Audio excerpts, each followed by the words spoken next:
କାହିଁକି ଲରେନ୍ସଙ୍କ ଟାର୍ଗେଟରେ ସଲମାନ? କାହିଁକି ସଲମାନଙ୍କ ପଛରେ ହାତ ଧୋଇ ପଡ଼ିଛି ଲରେନ୍ସ ବିଷ୍ଣୋଇ? ଆପଣଙ୍କର ମନେ ଥିବ ସଲମାନଙ୍କ କଳା ହରିଣ ଶିକାର କଥା।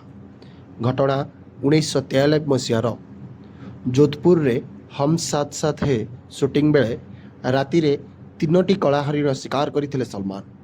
ସେତେବେଳକୁ ଲରେନ୍ସକୁ 5 ବର୍ଷ ହୋଇଥାଏ।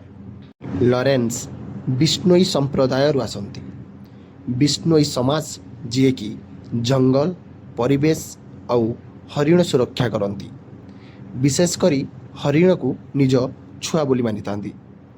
ଯଦିଓ ସଲମାନ ହରିଣ ଶିକାର ବେଳେ ଲରେନ୍ସକୁ 5 ବର୍ଷ ହୋଇଥିଲା, କିନ୍ତୁ ଘଟଣା ତାଙ୍କ ମନର ଆଉ ମୁଣ୍ଡରେ ଛାପ ହୋଇ ରହିଯାଇଥାଏ।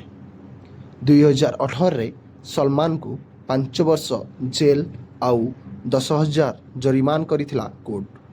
ହେଲେ 2 ଦିନରେ ଜାମିନ ମିଳିଥିଲା ସଲମାନଙ୍କୁ। କେସ୍ ଏବେ ବି ଚାଲିଛି। ଆଉ ତା ପରଠୁ ସଲମାନଙ୍କୁ ହତ୍ୟା ଧମକ ଦେବା ସହ ହତ୍ୟା ଉଦ୍ୟମ ଆରମ୍ଭ କରିଥିଲେ ଲରେନ୍ସ। 2019ରେ ସଲମାନଙ୍କ ଗ୍ୟାଲେକ୍ସି ଆପାର୍ଟମେଣ୍ଟକୁ ସମ୍ପତ ନେହେରା ନାମକ ଜଣେ ସୁଟରଙ୍କୁ ପଠାଇଥିଲେ। 2022ରେ ବି ଏମିତି ଉଦ୍ୟମ ହୋଇଥିଲା। ହେଲେ 2 ସୁଟର ପୋଲିସ ହାତରେ ଧରା ପଡ଼ିଥିଲେ।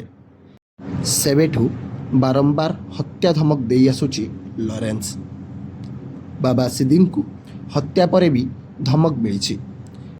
ଲରେନ୍ସ କୁହେ, ଯଦି ସଲମାନ ବିଷ୍ଣୋଇଙ୍କ ମୁକ୍ତିଧାମ ମୁକାମ ମନ୍ଦିରରେ ଭୁଲ ମାଗେ ତାହେଲେ ସେ ତାଙ୍କୁ କ୍ଷମା କରିଦେବ।